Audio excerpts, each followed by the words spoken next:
31, como nós anunciamos, estamos recebendo aqui para um bate-papo o doutor André Luiz Batista, que é o presidente do Bandeirante Esporte Clube e tem novidades, né? Tá chegando a hora da estreia do nosso tricolor e o doutor André está aqui para a gente conversar. Doutor, bom dia, tudo bem? Bom dia, Valmir, bom dia, Kleber, bom dia, Guilherme, a todos os ouvintes da Rádio Pérola. Estamos aí, começando um novo ano esportivo, né? Com uma expectativa melhor em termos de desempenho futebolístico do ano que vem, colocando a casa em ordem ainda, tentando arrumar as pendências que o Bandeirante tem, mas contando, já começar a fazer um chamado para toda a torcida, para todo mundo, para que a gente possa vir junto nesse projeto e pode ter certeza que o Bandeirante vai estar cada dia melhor. Doutor, a gente, claro, está vivendo a expectativa da estreia, né? A estreia é sempre importante, mas antes da estreia tem muita coisa que acontece nos bastidores que o torcedor não sabe. Desde quando vocês assumiram a direção do clube, tinha todas as pendências jurídicas, trabalhistas. A questão financeira é que pega realmente na gestão de um clube. Como é que está essa situação, nesse processo todo de recuperação aí do tricolor? Ótimo, Valmir. Até para deixar bem claro, em um ano, a gente tem um ano de gestão a partir de agora, essa nova diretoria. Em um ano a gente conseguiu fazer toda a reforma dos alojamentos do clube, a gente conquistou todos os alvarás que estavam todos atrasados, a gente colocou tudo em dia. Nós demos entrada na CBF como clube formador, para o Bandeirante tornar-se o clube formador, pagamento de fornecedores em dia, projeto de construção do CT da base, um projeto pronto já, a gente está agora na fase de recurso para a gente conseguir. E o mais importante que eu queria hoje falar em primeira mão aqui é a recuperação judicial. Para quem não entende de recuperação judicial, uma RJ hoje talvez seja o fim derradeiro, o final, a última chance de um clube se recuperar. É quando o clube admite que não tem condições de pagar as suas dívidas, entra de uma forma jurídica para tentar rever esses débitos que tem e fazer uma negociação. E essa semana, na quarta-feira, o Bandeirante teve aprovado o seu plano de recuperação judicial. Tá? O que significa isso? A partir desse momento, nós temos um planejamento e nós temos um tempo para pagar todos as nossas dívidas e os nossos credores que nós temos. O Bandeirante, quando nós assumimos, tinha e tem ainda uma dívida estipulada em torno de 3,5 milhões a 4 milhões, contando a parte tributária, contando a parte fiscal e principalmente dívida trabalhista. Com essa recuperação judicial, e aqui eu queria fazer um agradecimento especial ao jurídico do clube, Dr. Juliano Gênova, ao Dr. Bruno, que foi um responsável pela aquisição e pela aprovação desse plano de recuperação judicial. Com esse plano, nós temos uma diminuição desse valor em torno de 60% a 70%. Assim, nós conseguimos uma coisa muito boa. Só que o grande problema é que agora eu tenho um tempo para pagar. O Bandeirante tem aí no prazo de 12 meses para pagar em torno de 1 milhão e 1 milhão e 100 aos seus credores. Simplesmente isso. 1 milhão? 1 milhão. E qual o grande problema se o Bandeirante não conseguir pagar essa dívida? Uma recuperação judicial não bem sucedida torna-se uma falência do clube. Então o Bandeirante está prestes aí no próximo ano vir à falência. Pô, presidente, mas você está aqui, você assumiu, você prometeu um monte de coisa. Como assim um clube iria à falência? É o que a gente tem que, se a gente não conseguir arcar com as despesas e pagar e que tenha toda a sociedade de Birigui junto com nós, os torcedores, o empresário, o poder público, infelizmente é o que vai acontecer com o Bandeirante. Tenho quase certeza que isso não vai acontecer, porque a gente está lutando ali dia a dia, trabalhando, todos nós da diretoria, para que a gente busque recurso, busque meios e formas de se pagar essa dívida. Mas hoje, graças a Deus, o Bandeirante conseguiu ser aprovado o seu plano de recuperação judicial, nós estancamos as dívidas, nesse ano não ficamos devendo nada para ninguém, nem para fornecedores, nem para atletas, não teve nenhum recurso jurídico, ninguém entrou na justiça contra o Bandeirante esse ano, e a gente adquiriu, eu já sabia disso, tá? Eu não estou de enganado como presidente, e a gente, sabendo, a partir de agora a gente consegue fazer um planejamento de deixar a recuperação judicial do lado, não ter risco de penhoras de bens do Bandeirante, de bilheteria, e a partir do momento agora trabalhar visando o pagamento dessa dívida e ao mesmo tempo montando um time competitivo e continuando investindo na base, que é o que a gente quer. E é isso que eu ia perguntar para o senhor, porque em paralelo a essa questão jurídica, fiscal, trabalhista e, claro, e financeira, né, que é a questão que pega aí das dívidas do Bandeirante, tem a montagem do elenco. Vira e mexe, a gente tem informação de que chegou mais uma peça, chegou mais um nome. O elenco já está pronto?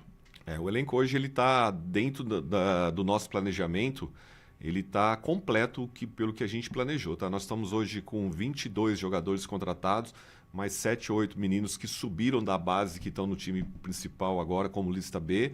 É claro que nós temos a possibilidade de inscrever até 26 jogadores, né? Mas essas 3, 4 vagas a gente deixa aí de aparecer uma oportunidade de mercado, um jogador que nos interessa, que venha para vestir a camisa mais para frente.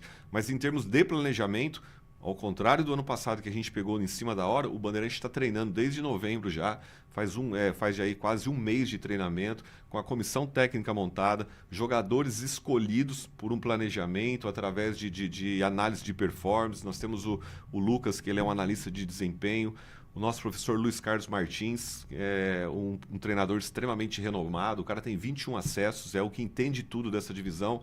E jogadores, olha, eu confesso que outra característica. No ano passado nós tínhamos muitos jovens, até pelo valor dos atletas. Hoje a gente montou um time mais robusto, um time forte fisicamente, e eu tenho certeza que vai dar certo. O torcedor sempre pergunta, né? Vem aquela empolgação de começo de temporada. Foi feito algum planejamento, alguma estratégia tipo sócio-torcedor, para quem vai comprar os seus ingressos, para assistir os jogos do Bandeirante em casa? Tem alguma coisa que dá para ser falada para o torcedor mais fiel? Não, sim, até foi bom você falar nisso, Valmir. Torcedor bandeirantino, provavelmente no começo de janeiro, tá? Nós iremos lançar o sócio-torcedor. Por que a gente não lançou antes? Porque a gente estava aguardando a tabela da Federação Paulista, né? Sem a tabela eu não poderia lançar isso.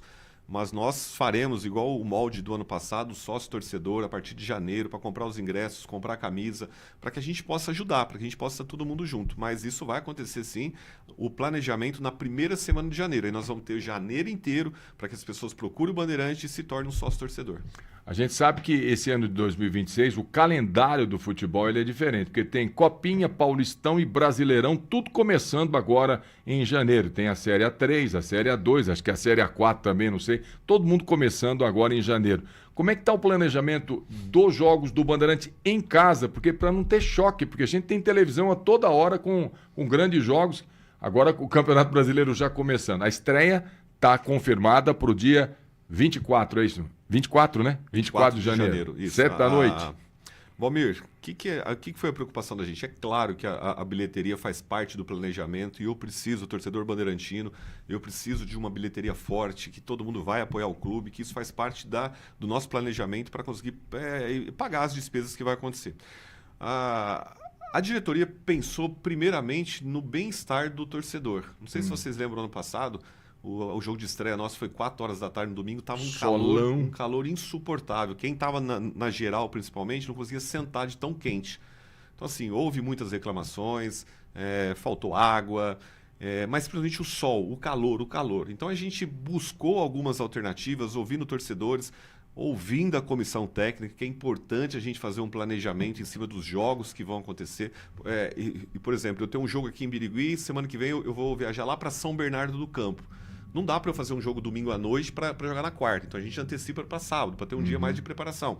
Então assim, a gente escolheu basicamente os jogos na quarta-feira às 8 horas da noite, que é um horário bom, porque a pessoa já saiu do trabalho e normalmente não coincide com jogos grandes da televisão, que geralmente é 9h45, né? Então dá tempo do cara assistir o jogo do Bandeirante e ir para casa assistir o teu time de coração.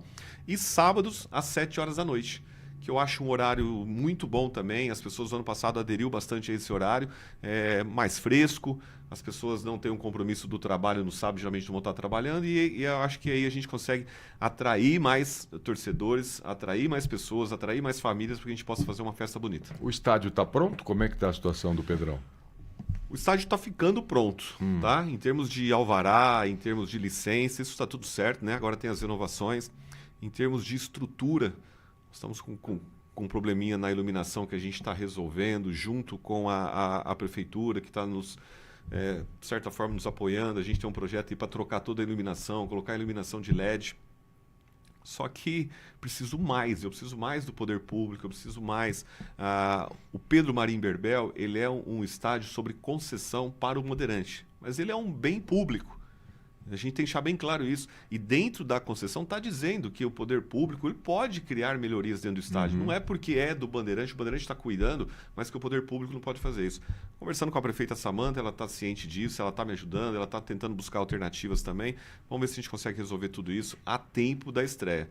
Não tem nenhum impedimento para o jogo inaugural do Bandeirante. Não tem nenhum impedimento. A única preocupação da gente é a iluminação, que será trocada essa semana pelas lâmpadas convencionais que tem, até que a gente aguarde o planejamento, que nós vamos trocar, se Deus quiser, até março, toda a iluminação, colocar a iluminação de LED no Bandeirante. O presidente falou sobre o time, o elenco que já está treinando. O Jailson, né, anunciado, teve até com a gente aqui, junto com o presidente. É o grande nome do Bandeirante, né? O Jailson trouxe muita experiência, né? O Jailson é um cara vencedor. E eu acho que é importante para um grupo de atletas ter o exemplo de um cara vencedor ali, né? O Jailson conquistou tudo que ele podia. E em termos de nome, é o grande nome que eu quero trazer mais as pessoas por causa do Jailson. E ele está super bem, ele está se cuidando. A gente fechou em agosto, de agosto para cá começou a treinar, está com o grupo, treinando, liderança. A liderança dele está sendo muito importante no vestiário. É o grande nome, mas ao mesmo tempo nós temos grandes nomes, grandes jogadores que vão fazer bonito, vão fazer história. É um time mais experiente, não velho, mas mais experiente, mais rodado. Mais maduro, que suporta a pressão e com a cara do Bandeirante. Cada jogador foi escolhido para ter a cara do Bandeirante. Aguerrido, que jogue junto com a torcida, que vai para cima do adversário. Essa vai ser a cara do Bandeirante esse ano. Um time aguerrido, só que com a qualidade técnica bem acima do que foi o ano passado. O Bandeirante estreia então contra a Portuguesa Santista aqui, depois faz o segundo jogo fora contra o Marília. Nesses times todos que o Bandeirante vai enfrentar, o presidente deve ter conhecimento aí dos bastidores. O que mais preocupa, né? Ou quais os que mais preocupam o Bandeirante? Porque primeiro precisa se classificar entre os 8. É a mesma forma de disputa, não mudou? Não mudou. Valmir, a 3 é uma divisão muito disputada. É um detalhe que faz diferença para um time e para o outro. Então, os times são muito equalizados, tá? Muito parecidos os times. É claro que a gente sabe aí nos bastidores que um investiu mais um pouquinho, outro está investindo menos, mas dinheiro também não é sinal de sucesso, não é garantia de sucesso, né? Às vezes você monta um time extremamente caro, como aconteceu o ano passado com alguns clubes, e não aconteceu. E a gente montou um time muito barato, que era o que a gente tinha condição, e a gente conseguiu permanecer na 3. Nós pegamos 2 jogos difíceis de cara. A Portuguesa Santista é uma entidade tradicional do estado de São Paulo, um grande treinador, do Sérgio Guedes, um clube que vem se fortalecendo bastante. E aí depois a gente sai para pegar o Marília. Teoricamente, pelos bastidores, o maior investimento que está acontecendo na Série A3.